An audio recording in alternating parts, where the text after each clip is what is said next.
Just hang on for one sec. Just gonna.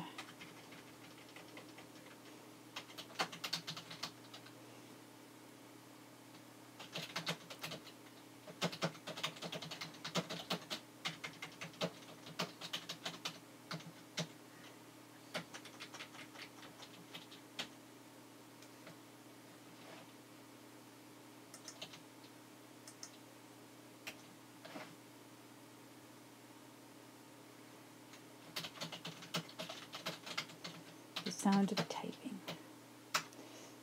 Okay, so we're just gonna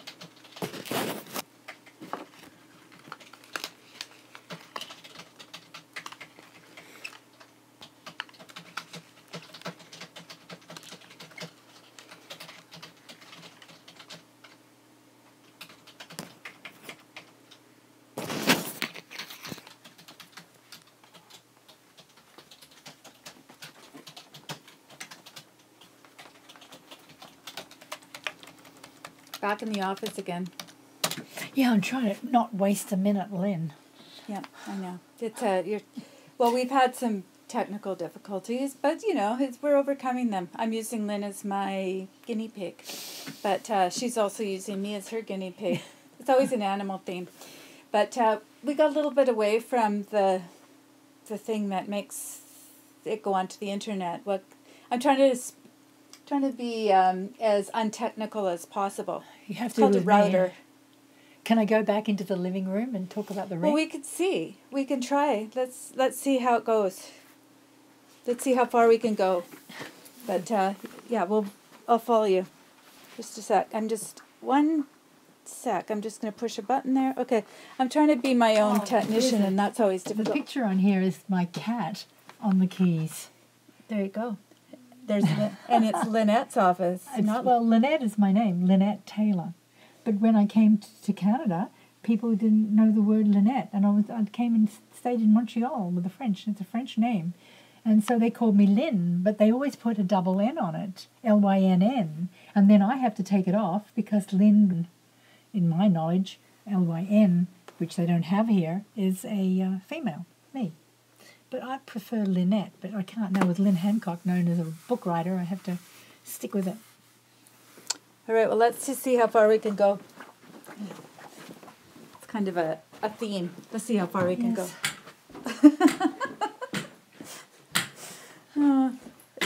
She's an actress, if nothing else. I was an actress before I became a writer. Okay, so I'm here we still are an back actress. in the living room. Still an actress when I get paid for it, though. Oh, Okay, I'm going to get you to turn. I'm going to show people how beautiful it is outside. Oh, it is. That's gorgeous. And it's cold in here. I know it's cold. That's because the heat costs too much. But, That's okay. But Well, you've got a sweater on. I don't actually. I've got one. You know what I've got? I've got something you only have in Australia. I found it. This is about 6 years old. These are called. What are they called?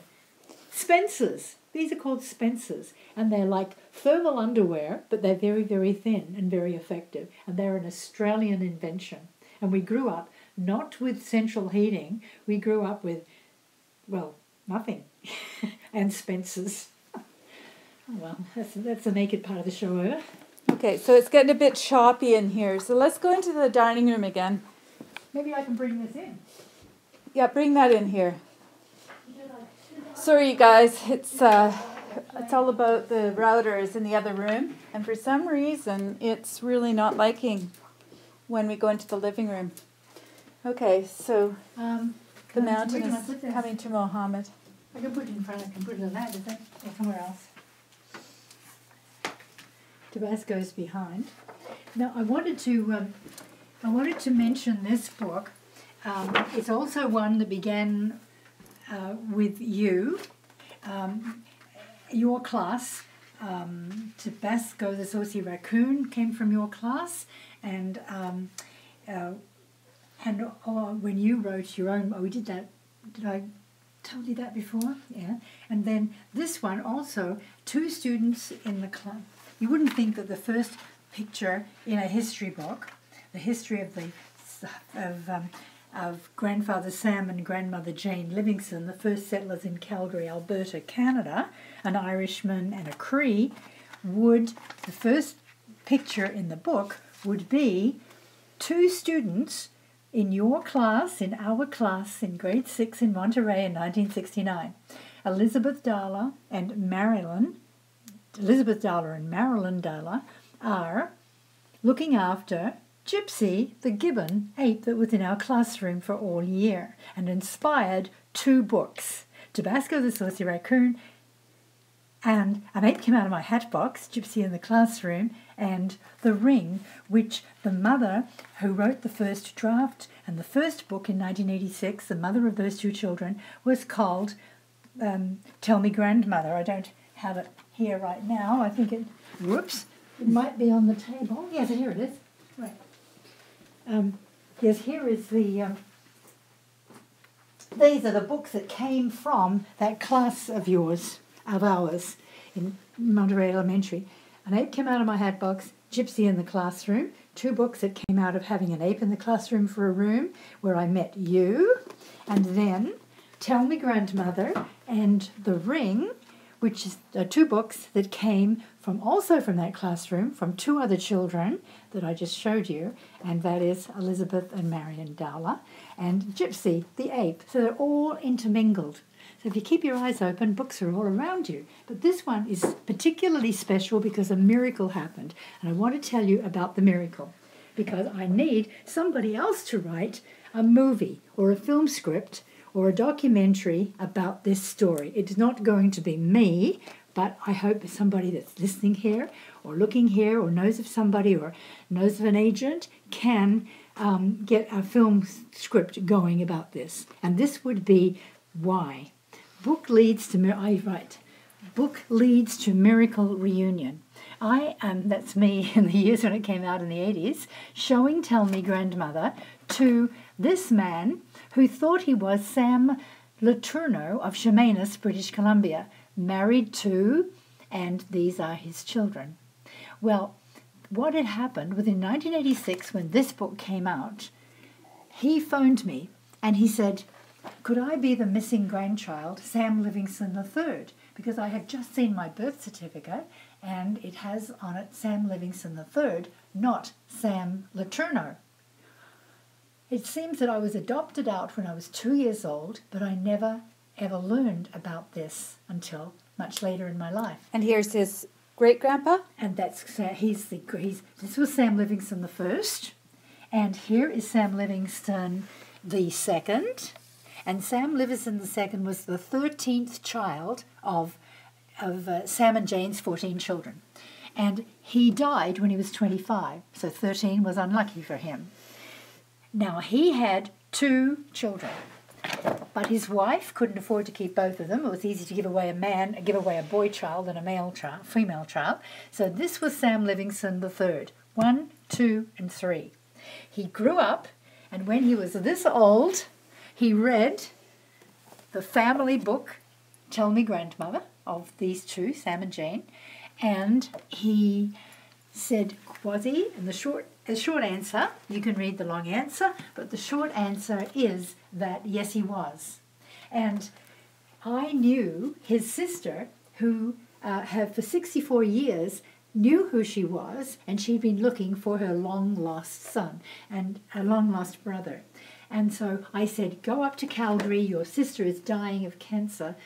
And he went up there and met her just before her death, and he carried up with him this photograph. It was cut in 2, and he had one side and she had the other, and they put the 2 photos together and proved their identity as well as birth certificates.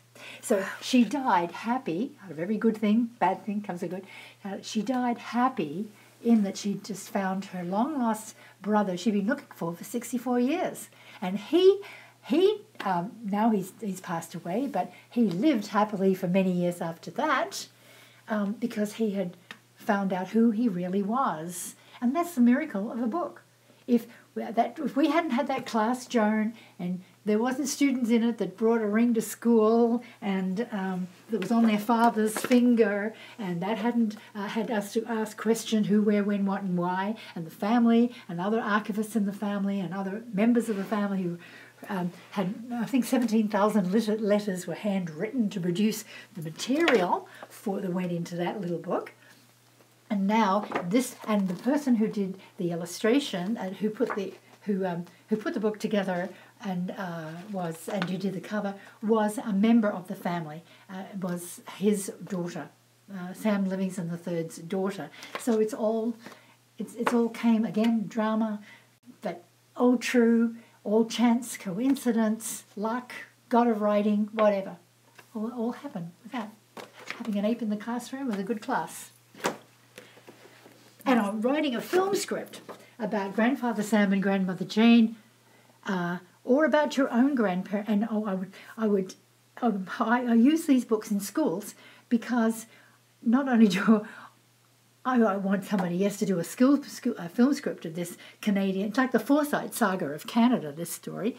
Sam and Jane Livingston. Everything. There's the buffalo hunting. There's the attitude change to Métis people, to Native people. It's got everything in it. And it goes from one side of Canada to another and one side of America to another. And the town of Livingston, Wisconsin, is named after this family. So it has an American audience and it has a Canadian audience. So it has everything, but I'm not going to be writing the film script.